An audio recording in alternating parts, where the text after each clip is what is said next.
Hello and welcome to another another episode of Meet the Author Live from book publisher New Degree Presser NDP. I'm your host, John Saunders. This enterprise is part of Manuscripts Inc., and this group has published now over 1,600 authors from 6 continents and ranked 293rd on the Inc. 5000 list last year. It's one of the fastest growing privately held companies in America. Think you have a book in you or want to accelerate or start your movement in the next 12 to 15 months? Visit manuscriptsinc.com now. The next cohort start throughout the year. This is a comprehensive coaching program that will take you from idea to published book. Not just published, but published like a second-time author, which includes audience activation and creation. Meet the Author Live. This episode is an opportunity to learn everything valuable there is to know about the author. Plus, we can answer your questions live in the chat, so please be sure to drop them in there. Please also let us know in the chat where you're joining us from. That's always fun to see where our listeners are coming in from. So today's a special episode. I have Rick Roth, brand new author and real estate titan. We're going to chat about his new book, Teal Book of Wisdom, and talk about why it's powerful to pass knowledge along across generations. Rick is an accomplished real estate financier and investor with over 25 years of experience and is a highly rated adjunct professor at UConn and is taught at New York University as well. Rick enjoys continually learning to improve not only his own life, but also lives of others, and has gathered valuable wisdom from remarkable people he met along the journey, from his humble childhood to one of the wealthiest communities in the United States. This passion for gathering and sharing wisdom led Rick to writing his debut book, The Teal Book of Wisdom.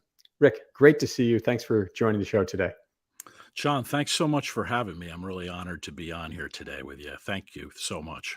The pleasure is all mine. So I know you've been at this so long now, it seems, right? Had a couple of twists and turns along the way. No author journey is ever linear. But how does it feel to finally have this beautiful book out there in the world? It's great. It's really wonderful. It's really fantastic. You know, we've had so many chats about it along the way, and the book is about wisdom, right? Your grandfather wrote this beautiful book about passing wisdom on to you. You know, what do you think you learned through writing this book? What was the learning journey for you along the way of writing the book? Well, I started a little over 2 years ago, and what I found was I just stuck with it every week. I just did a little bit every week, and before you know it, there's so many different pieces to the puzzle. Writing a book, and I have so much more respect too for people who have written a book in the past, because it's not something where someone just sits down and writes it all out. There's a lot of editing involved and just not giving up. But I'm really, really glad I did it. And, you had mentioned my grandfather's journal, and I have it here. And it's literally almost 30 years ago to the day that I had gotten this journal. So it's neat to be able to be releasing the book yesterday on Amazon, both the print version and the ebook. It's been really great. Just incredible. What do you think? Was there a moment where you saw that book and the book from your grandfather and said, I need to turn this into a book? What was that moment like for you? Yeah, I think, it was kind of a thought in the back of my head. And then someone you and I both know, Chris Long, you know him as Professor Long at Georgetown.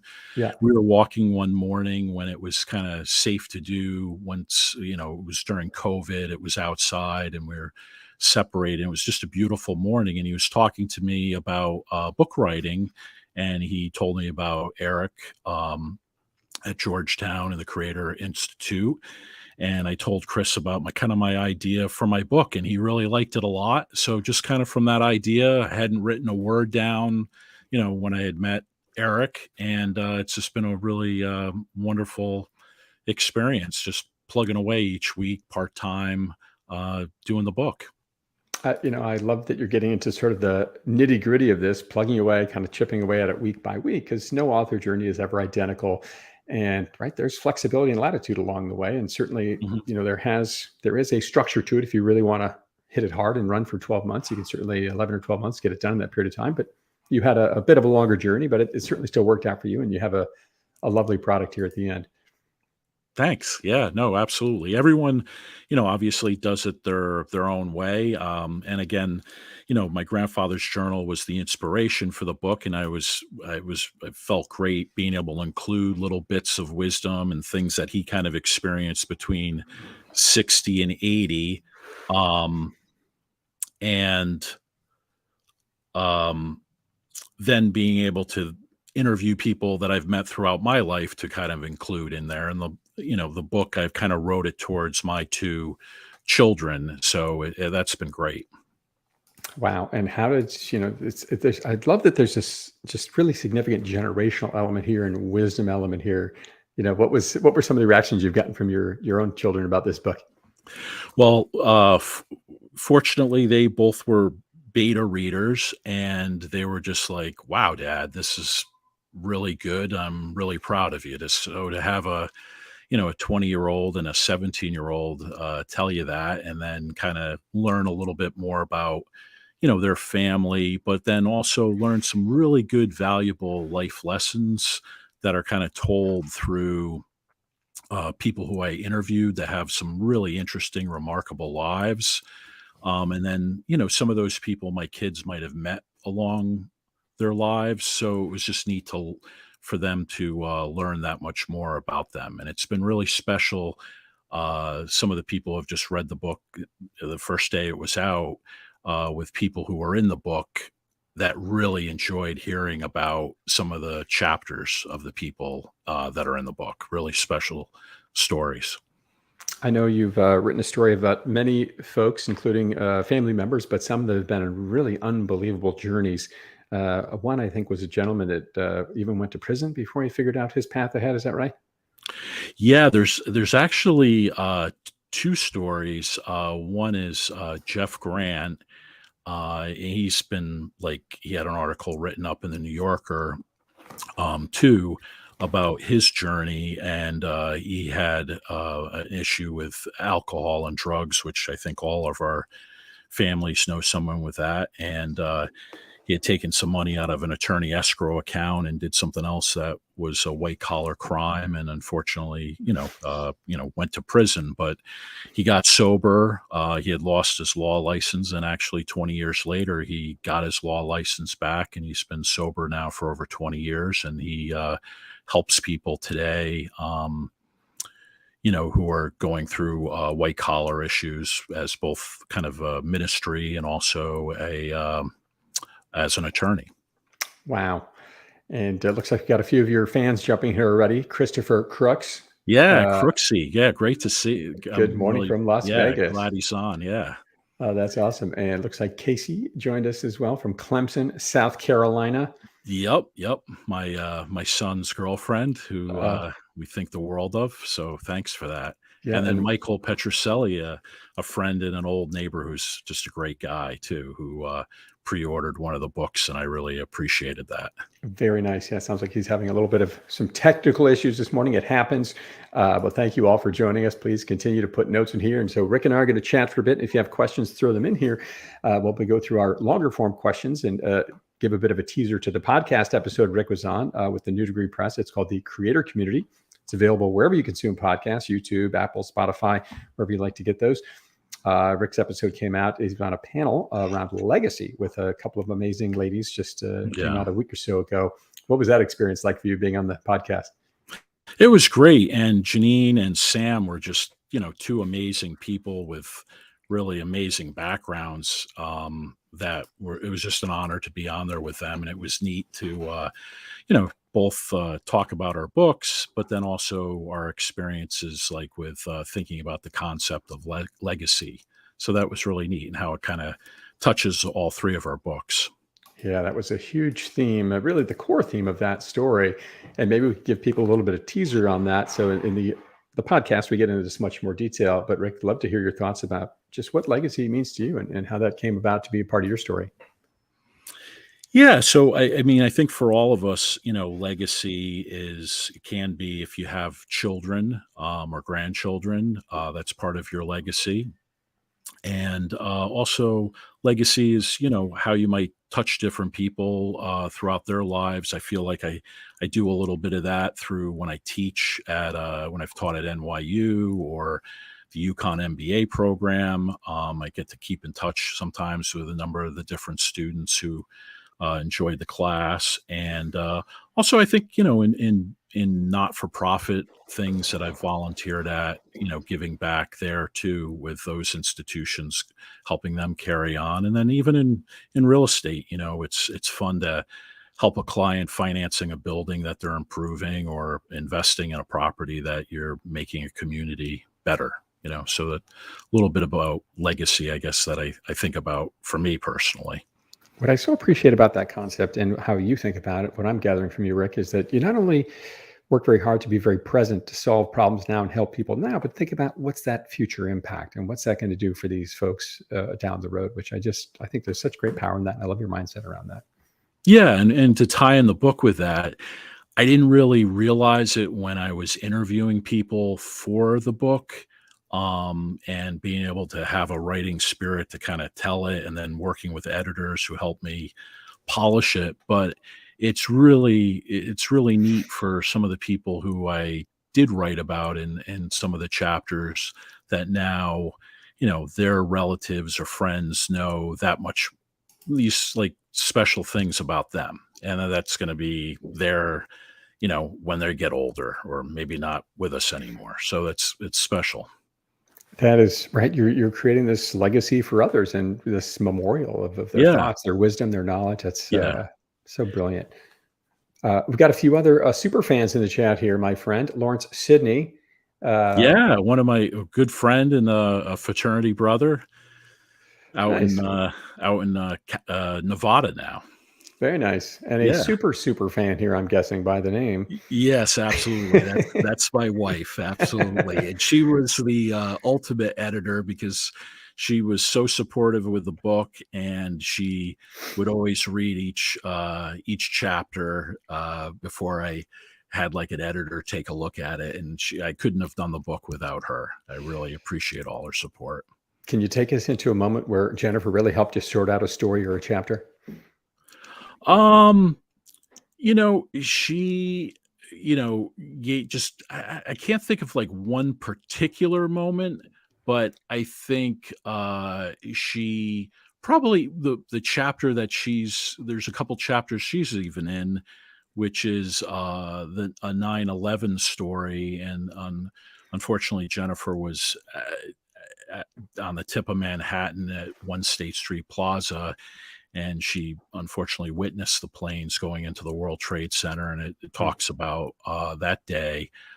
So she obviously, provided me more information with that. And then there's another chapter in the book which is called Finding Your Partner, and obviously that's a little bit about like marriage, and she contributed quite a bit to that chapter, which I'm really grateful for. So many people, thank you for sharing that, and what great support she provided you along the way, along with so many others. And one thing I never did, honestly, I don't think before I wrote my own book, was ever read the acknowledgments in a book, right? But now that Yeah. you have to write them, I've actually gone and read so many of them now to see who do people thank and what did they thank them for, and Sure. what was that experience like for you writing those acknowledgments? Yeah, no, it's same thing. There's so many people behind the scenes of a book that help you, that it was just nice to be able to acknowledge them in the acknowledgments. So fun.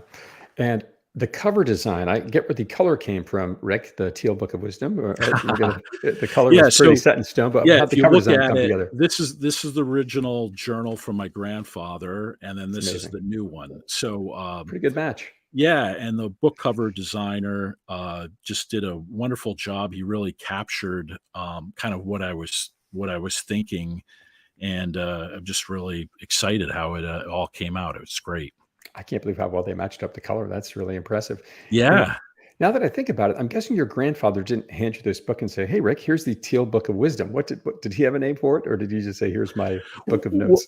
Well, how that journal worked was really he started writing in it shortly after I was born, and basically, I was his only grandchild. And he kind of wrote in it to me on and off for over 20 years. So kind of from when he was 60 to 80. And his last entry was when I had taken him out with my dad for dinner. And and he had given me a little advice. And then he had passed away on 30 years ago on Veterans Day. And that's when my dad gave me the journal and said, Grampy wanted you to have this. So, Wow. yeah. So, the journal wasn't enough to write a book about, but he just put in there like some really good little quotes, some experiences. He had worked at Brookhaven National Labs, and he was by no means like at the level of some of the names I'm going to mention, but he was able to meet them and hear them speak. Albert Einstein and Sir Fleming, who came up with penicillin. And he had talked about little stories in there about that. And then there's probably one of my a favorite chapter in the book called Ever Love is a really personal story of like how my grandfather felt when my grandmother passed away. And, you'll have to read it, but it was really moving. And it was also a little bit about being a doubting Thomas and then finding some faith too. Wow. Quite a Yeah. story, and Yeah.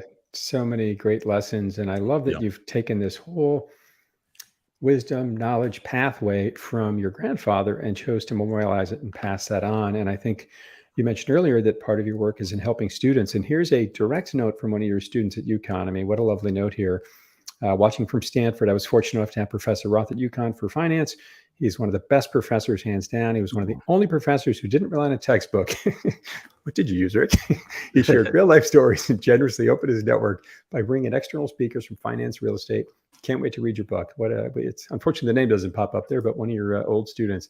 Yeah, that's really nice. I did have a textbook for the class. Don't get me wrong, they had to read a textbook, but it was a lot more guest speakers and real life stories that kind of made it fun, and I had it tie in with what they were doing and stuff. So That's awesome. A few more yeah, lovely notes in here. Philip Gagnon.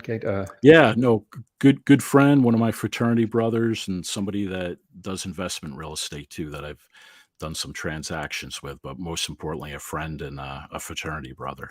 Nice. I got Yeah, Helen Peng on the line here. Was yeah, also very excited about your story. another friend who I didn't actually know at UConn, but she went to UConn and we met kind of through NYU with actually through a professor that's in the book that I mentioned. One of the stories is the chapter is called "The Harder You Work, the Luckier You Get," and it's a story about Edmund Moy, a friend of mine from NYU. And there was a professor Fiedler that we had who would take everybody out to, we'd go out for dinners after classes and stuff. And through, I think, Professor Fiedler, I met Helen, and, we got to know each other, and my wife and her are friends now, which is really nice. She's a great person. I love that book title. I think it reminds me of a quote from Ben Franklin. I think it was, "Sure, I believe in luck. The harder I work, the luckier I get." I love that one. Mhm. One other note in here, and if anyone has questions for Rick, please drop them in the chat, because in just a minute here, we're going to jump over to the rapid fire segment where we're going to learn everything Uh-oh. truly valuable there is to know about Oh, Mr. geez. Roth. Okay. Always my favorite part of the show. But another great note here from Patrick. Well speak. Great accomplishment, Rick. So much love and support for you out there. And Rick's book is available now on Amazon, Barnes & Noble. I think it's available at a couple of bookshops in Connecticut as well. Is that right? I had a conversation with RJ Juilliard, which is a big independent bookstore, and I'm supposed to be going in there after the new year for a book signing, but I don't have a date yet. Well, working on that one. And oh, Yeah. look at that. You got Helen. You got Helen here at the lunch group. You made me cry. Aw. Can't wait to get the book back. You did mention also, along with your book, you can buy a actual Teal journal, right? Yeah. So one of the things that I would really love to come from this experience is I've kind of found, a lot of people, like I mentioned him in my book. My other grandfather passed away shortly before I was born.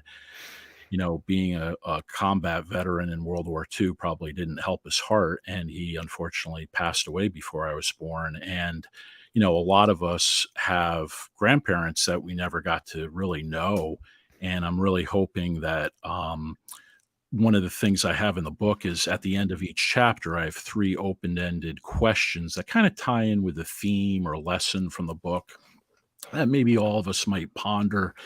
And what I'm hoping is that people would get a journal, and I have it finished. It hasn't been released yet, but it's called the Teal Journal of Wisdom. And then there's a spot where someone could write their name and then to who. So you could read the book and write in it, and you could give it to somebody that you care about. You know what I mean? It could be a grandchild, it could be a nephew, a niece, a child, a friend, whoever that you, or a mentee or somebody like that. So I'm hoping that this might encourage some other people to journal to somebody they care about and leave them some wisdom and info that they might not otherwise know. What a fantastic exercise. Writing is such a cathartic thing to do, right? And really get your thoughts out. And you sort of think you know Yeah. something, and then you try to write it down and you realize, maybe I don't have this as clear in my mind as I thought. Yeah. But when you actually Yeah. go to write it down, clarity just becomes so much better. Can people buy that Teal Book Journal on Amazon or on your website? Where do they go to get that? Not quite yet. It should be being released. I'm hoping next week. I'm hoping that Excellent. it's all done. It just hasn't been completely uploaded to everything. Got it. So, But it's the book. 200 blank pages with a cover that's kind of similar to the cover of my book, but it's the journal that you could write in. Nice. One last question, and we're going to jump to the rapid fire here. What do you hope readers take away from this book here, Rick? Well, I guess it depends on a little bit about, I think it'll be kind of an individual thing, because I've found that so far people have certain stories have touched them more than others. But overall, I'm hoping that like people who might be my kids' age or younger, that they walk away with some really good life wisdom that, even though I'm a huge believer in education, for formal education, sometimes some of those things really aren't taught in school unless you have somebody who cares about you, that shares that with you. So I'm hopeful that some of that wisdom gets passed along. By no means is this book like everything you need to know with life or anything like that, but I think there's things that people can kind of take away. And then I think people who might be older, I think they'll just really enjoy the book and the stories, and it's easy to read. People are telling me it takes about 3.5, 4 hours to read the whole book. So, I just hope they enjoy it too, and maybe they get inspired to want to write in their own journal to somebody they care about. I just love your passion for wisdom, passing it on and helping others. And actually, our earlier note, they dropped their name in here. Carissa DeVito was the Oh, person sure. Yeah. that Yeah. earlier note Hi, from Carissa. UConn. Thanks for joining. Thanks for jumping on here. One more note from Eric Russell. Adine, I think is maybe how I pronounce that one. Thanks for sharing. He really gets... Eric's great young man, doing great. He's excellent. A UConn guy who I was fortunately able to get to know a little over 10 years ago at a Cornell case study competition. And him and some of his friends have done really well. I'm really proud of him. That is awesome. Well, now we're going to jump over to the rapid fire piece. As I said, if you want to hear more of these stories in depth, please go check out Rick's podcast. It's a great panel. It just came out a week or so ago on the creator community. You can find that on YouTube, Apple, Spotify, wherever you get your podcasts out there. It's on just about every platform, I think. And of course, you can get Rick's book now on Amazon and his Teal Journal in a week or so. Rapid fire questions, Rick. Here we go. I always like to start with the most important one that really gives us a look into people's souls and minds. Favorite sandwich? Oh, wow. Breakfast sandwich would have to be the Garden Catering Hotsie, which is a bacon, egg, and cheese with a little bit of chili, which is a favorite here in southeastern Connecticut. Lunch sandwich or dinner in Connecticut would have to be the Connecticut hot lobster roll. No mayo. Wow. Yeah, not something. Those are two things that I don't eat every day, but they're definitely two favorites. I love that you broke it up by meal. So you're the first one to do that. Well done. Well done. Favorite color? Do I have to ask, Rick? Teal, of course. Favorite or most memorable vacation spot? Ooh, gosh, a lot of things coming to mind. One that pops into my mind, and it's not somewhere I go regularly, but my wife and I, for our honeymoon, we went to Italy, and we just really loved the Amalfi Coast. That was a really special place. That was neat. Sounds spectacular. Changing gears here. Scariest animal? Mm, uh, I guess a venomous snake. Snakes really get a bad rap on this show. I'm not going to Yeah, yeah. lie. Better fruit, Rick, apples or bananas? I guess apples and kind of the Granny Smith or Macintosh variety. So good. So good. Favorite or most memorable movie? Uh gosh, there's a lot of different categories I like, but I guess kind of tie in with like the emotion of the book and stuff would be It's a Wonderful Life. Well done. And probably a good Yeah. time of year to maybe watch that one again. Yeah, exactly. I love favorite smell. I guess tying back in with the food from before, it would have to be kind of breakfast. My son frying some bacon, in the kitchen. Smells pretty good. Bacon, a little coffee wafting the air. Yeah, well, coffee, Right there absolutely with you. smells Right good. there with you. Yeah. These next two are fun ones here, Rick. Last photo on your phone. Uh, it would be Jeff, who's in the book. I met him for breakfast to give him a signed copy of the book and catch up. And what I've been doing is I've been taking a photo of everybody that's in the book with the book. So I'm planning over the next number of weeks to be posting that out because it's been a lot of fun. That is awesome. Somebody Yeah. sent me I have a very good friend whose wife and I have competitive Wordle every day. And so my birthday just came around and she sent me, I guess it was a way to tell me how she thinks I'm doing. She sent me a workbook on how to get better at Wordle. Oh, cool. So I took That's a picture great. of her inscription to send that back Yeah. to her. Thought that was pretty funny. Favorite song to sing with or without an audience? Well, I rarely sing alone, if ever, but what popped into my mind was a group of friends and fraternity brothers. We would like to sing like either the social room of our house, or we've been fortunate enough to go on some trips where there'll be piano bars and stuff like that. I'd probably put like Sweet Caroline, and I wouldn't be singing it myself, or you know, uh, yeah, there's a few of those types of songs that are just fun to all sing together. I mean, what a perfect piano bar song, Sweet Caroline. Love it. Yeah. What is one thing you own you should really throw out or get rid of? With my wife's help, I've been slowly getting rid of T-shirts that I had in high school and college. Uh, yeah, that's probably what it would be. T-shirt, high school and college T-shirts. Love it. Yeah. Old T-shirts get a common answer to this one.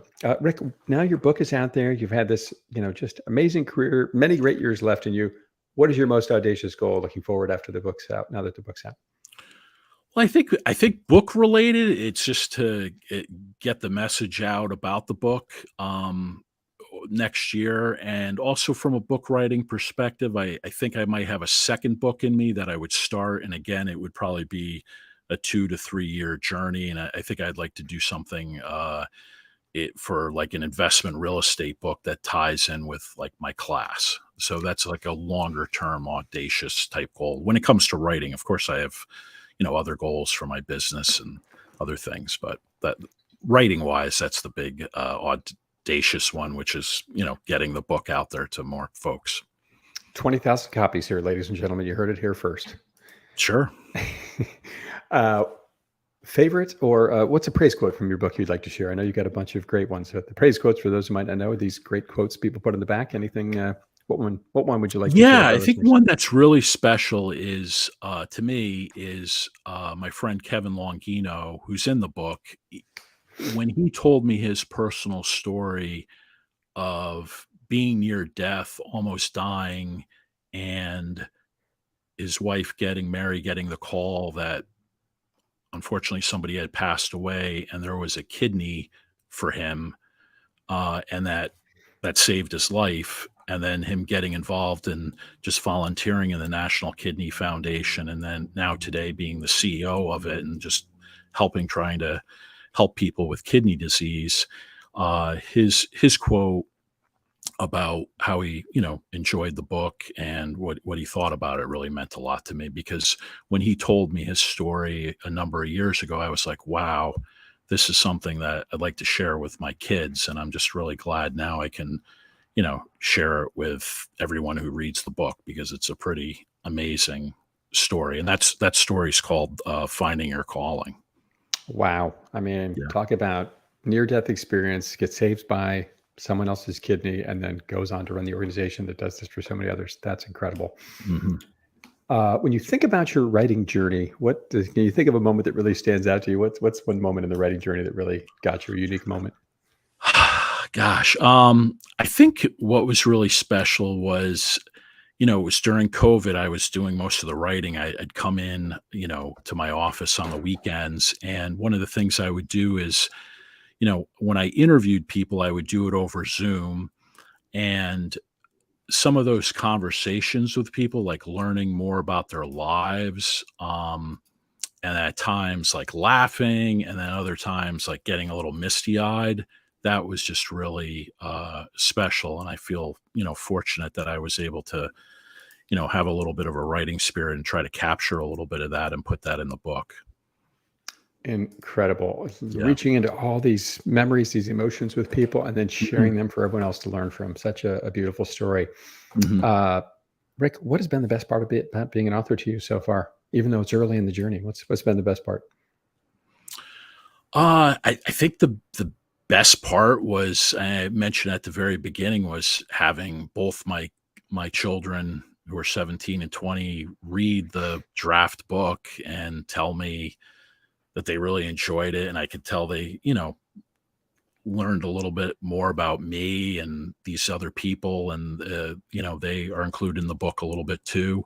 And then for them to say, we're proud of you, Dad. You know what I mean? So that made it all worthwhile right there. So if I sell 2 copies, which I've already broken that record by a lot, but Congratulations. or tens of thousands, that made it all worthwhile. Oh, that is beautiful. Yeah. Rick, what would you say to those thinking about writing a book? As Eric had said, I think he said, like, the statistic is only 2% of the people that start a book end up getting it published. Is that it's just really important not to give up, and just every week do a little bit on it, and if you kind of have a plan, you can get it done. But, it might be at the right time to do it for different people at different times in their lives too. So, you kind of have to feel like it's the right time to do something. Love that. And if you want to learn more about your own journey or thinking about what it might look like for you, visit Manuscripts Inc. Manuscripts.com and New Degree Press and learn more about that story there. Thank you for sharing that, Rick. Last Sure. question. Describe your writing journey in 5 words. What 5 words stand out to you about your author journey? Let's see.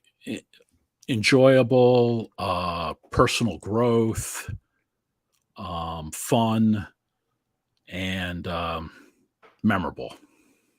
Amazing. Rick, the Teal Book of Wisdom. So great to get a little tiny front row seat to the journey you've been on. It's been so fun to get to know you and know your journey throughout this and get to know some of your stories. So enjoyed the podcast episode that's out in the creator community now on YouTube, Apple, Spotify, wherever you get podcasts.